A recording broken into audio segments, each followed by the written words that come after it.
So we're going to analyze what American Romanticism is. This is the next major genre after Enlightenment. It starts around the 1820s, so we're talking a few decades after the American Revolution. This is after the United States has defeated Great Britain in the War of 1812. This is amidst manifest destiny and westward expansion. So this is a genre of not just literature, but music and painting.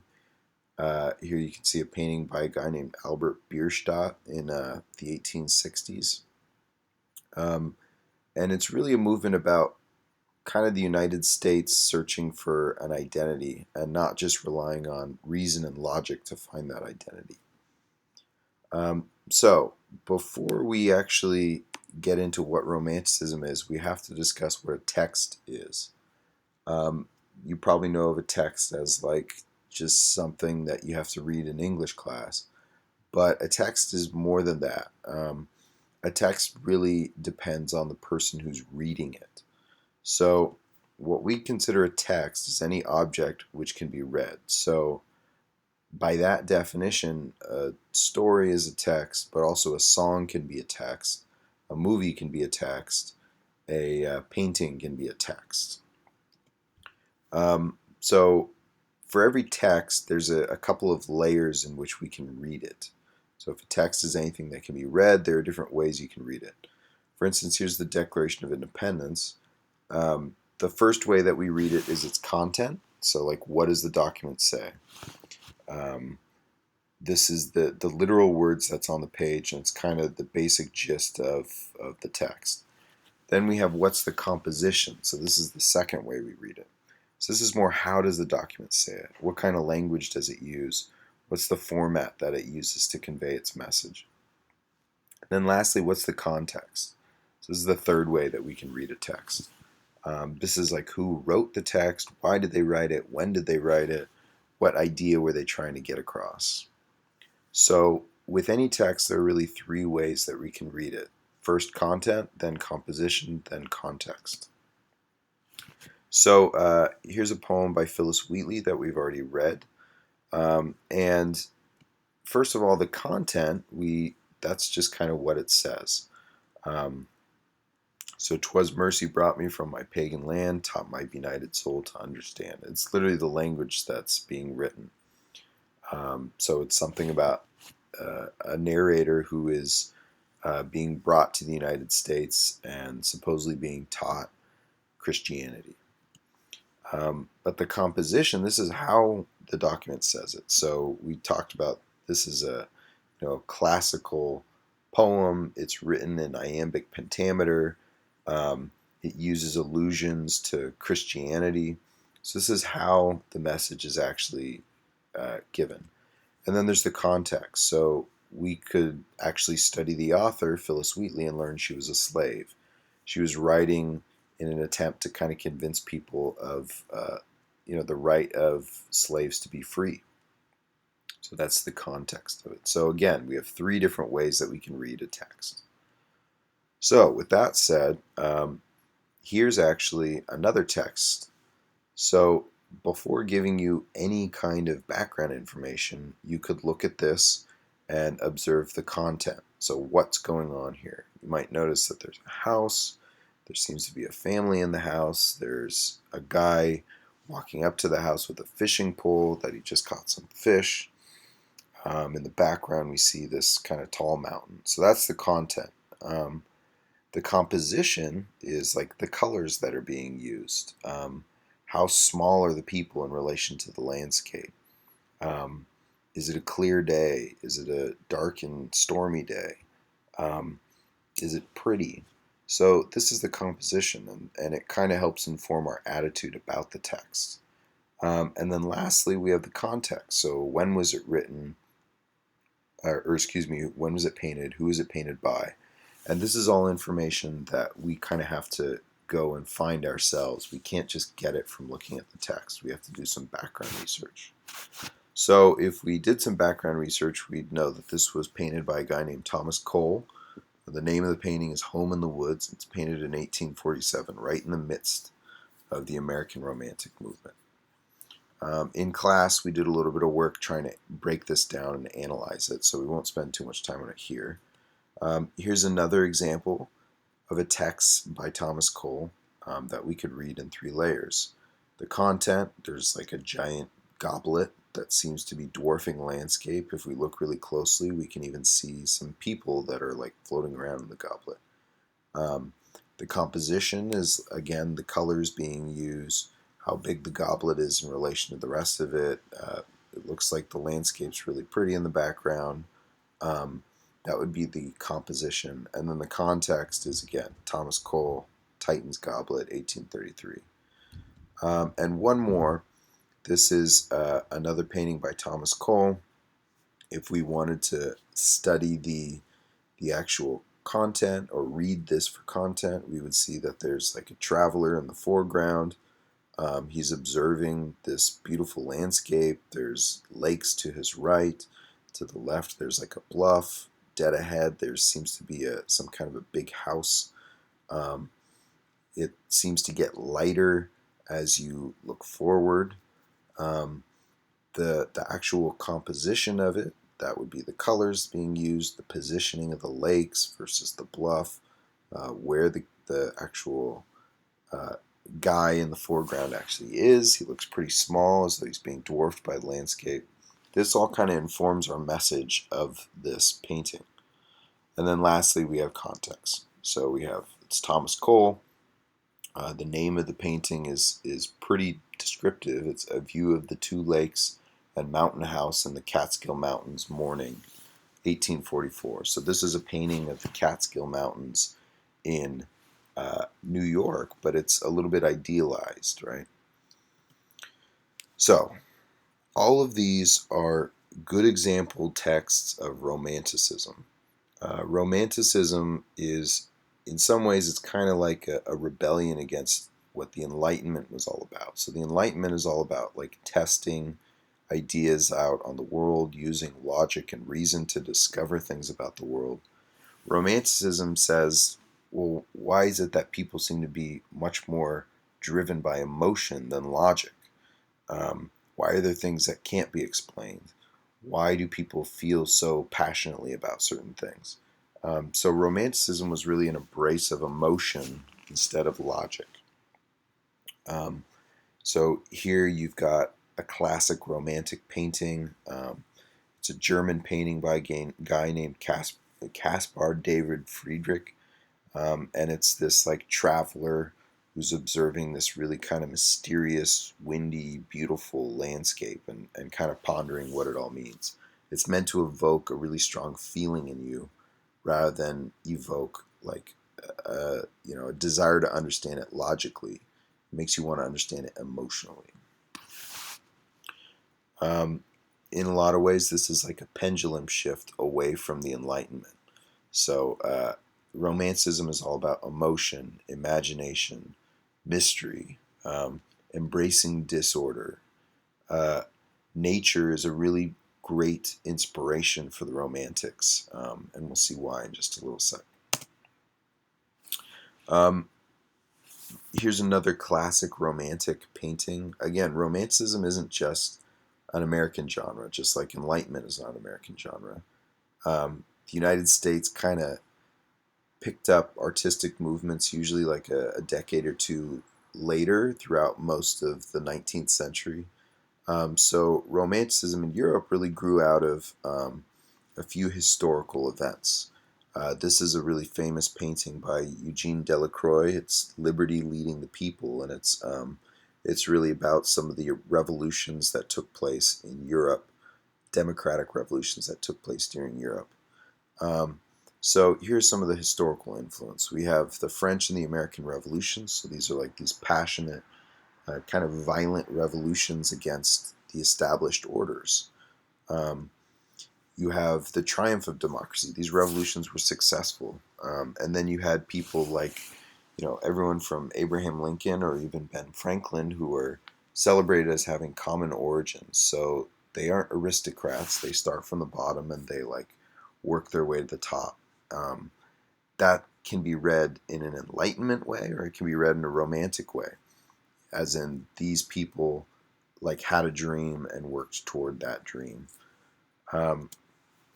You also have industrialization. So in some ways, Romanticism is like a backlash against all this industrial mechanization of life, all these dirty factories popping up.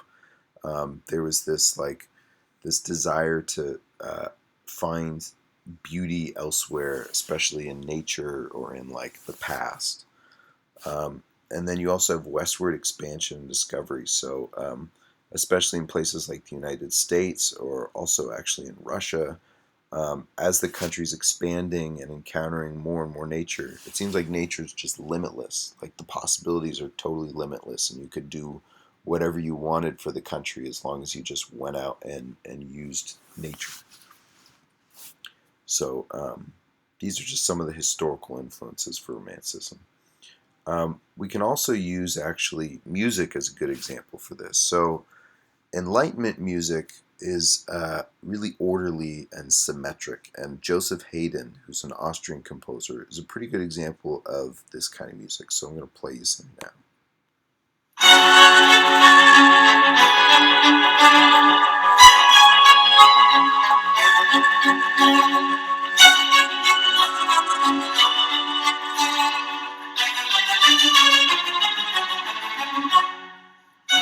So if you notice, the music here is very much, it's like very patterned, it's very exact, the beats are all pretty equal, so it's a good example of like orderly classical music.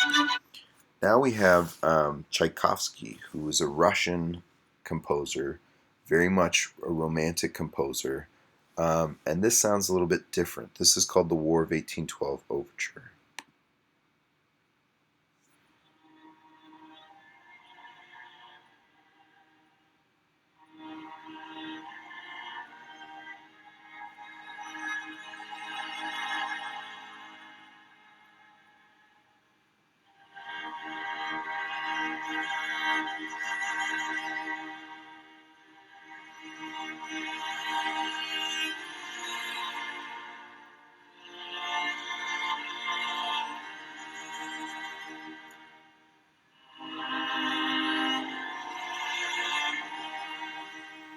So in a lot of ways, this is, it's more embracing of like a lack of symmetry. It kind of builds, it's meant to like kind of pull at your emotions a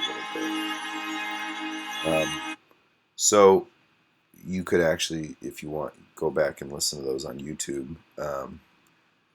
But again, just trying to convey that Romanticism is not just literature, it's not even just painting, it's also music. Now, again, we said Romanticism began in Europe, especially in England and Germany, but American Romanticism is going to have its own shades. And one of the big defining things of American Romanticism is its drawing inspiration from nature. This is a painting by a guy named John Gast. You can see it's not necessarily logical. There's some fantastical elements of this. This is very often associated with manifest destiny, this idea of Americans like moving west, taking the land, and doing something with it.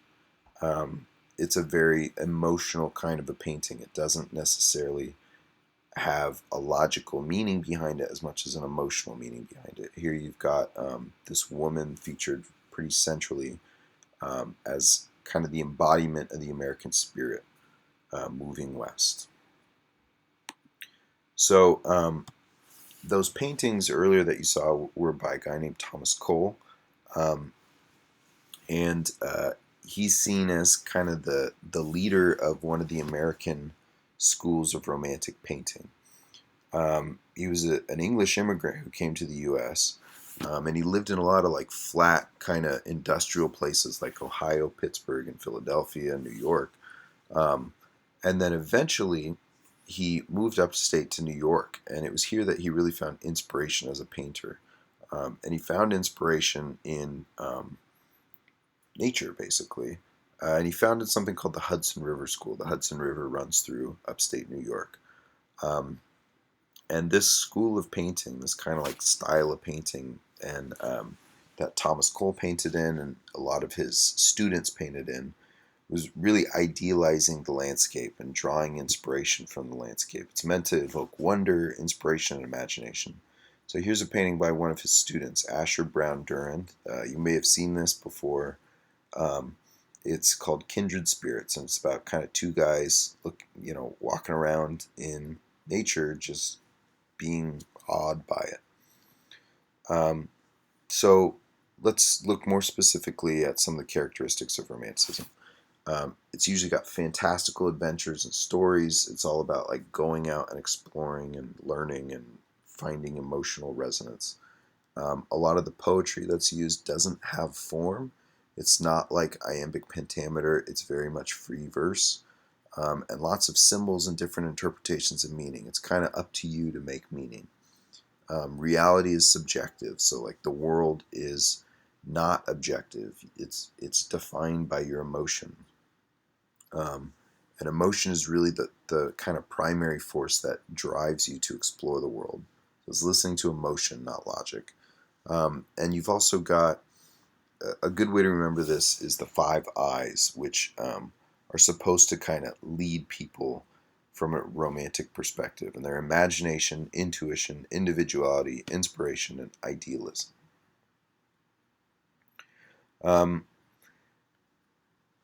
If you remember the story structure that we studied before, basically like how a plot works, in a lot of romantic stories, you have a hero that kind of learns something at the end. Often there are 2 different types of romantic heroes. There's the hero artist, so it's somebody who's kind of like finds inspiration and also finds alienation as a result, and it's about somebody kind of like learning how to embrace their emotion. And then you've also got the hero rebel. So these are like often outcasts who are definitely individualists who are kind of going against the established way of thinking.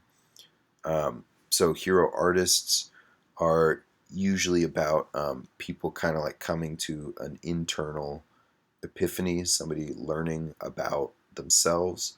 The hero rebel is more of an external person. It's like an explorer. It's somebody who's like fighting a monster. It's somebody who's fighting against the constraints that have been put upon them. And now the last thing we're going to do is just look at 2 kind of subgenres of Romanticism in the United States. The first is transcendentalism.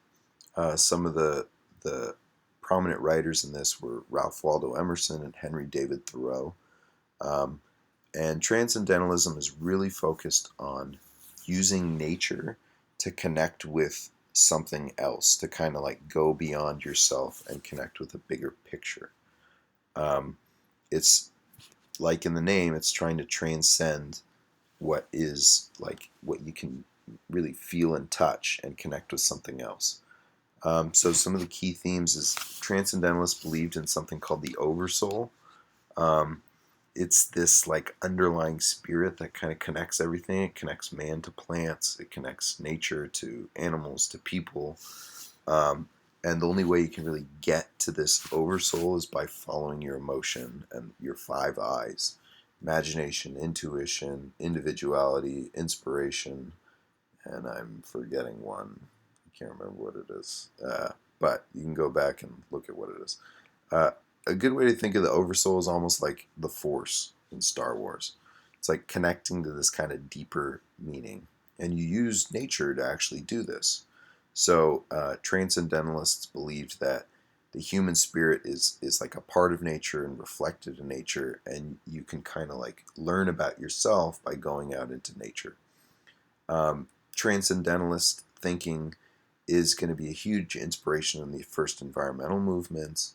Some of the first hippies you might consider to be like transcendentalists that kind of just went out into nature and explored and gave into their emotions. A second subgenre of Romanticism is Gothicism, and we've already read something by Edgar Allan Poe, The Fall of the House of Usher, but Gothicism kind of accepts what transcendentalists accept, that there is a higher power. You can give into it by exploring nature, but it doesn't necessarily think it's a good higher power. So it's embracing the idea that people can be bad, nature can be bad, humans can be bad. Um, and so the potential of the human spirit, like romantics really believe that humans can go out and do anything if they just give into their emotion. Gothic or dark romantics believe that, yeah, you can do anything, but what you can do is also like infinitely terrifying and awful. So there's the possibility that whatever it is you are capable of doing is actually horrible. Um, it accepts the unexplainable, which can be very scary with this sense of awe. Um, so, just some common features of Gothicism, which is, it leads to things like detective genres and suspense and mysteries, but also leads to things like modern horror stories. You can explore some of the settings you have here, some of the common themes that you get. But it's important to remember that Gothic is very much Romanticism. It's about giving into emotion for better or worse. This is a good um, painting that I think really makes that connection. It's by a guy named Francisco Goya, and it's the sleep of reason produces monsters. So it's kind of when you forget about reason, you awaken this potential for anything. And the transcendentalists think it could be good. The Gothics kind of think it could be bad. So I'll leave you with this last painting, this romantic painting by Thomas Cole. It's an idealized landscape. It's not necessarily realistic, but the feeling is supposed to be real. The feeling is actually supposed to be more real than any Enlightenment painting could ever give you. So there you go, and I hope you enjoyed.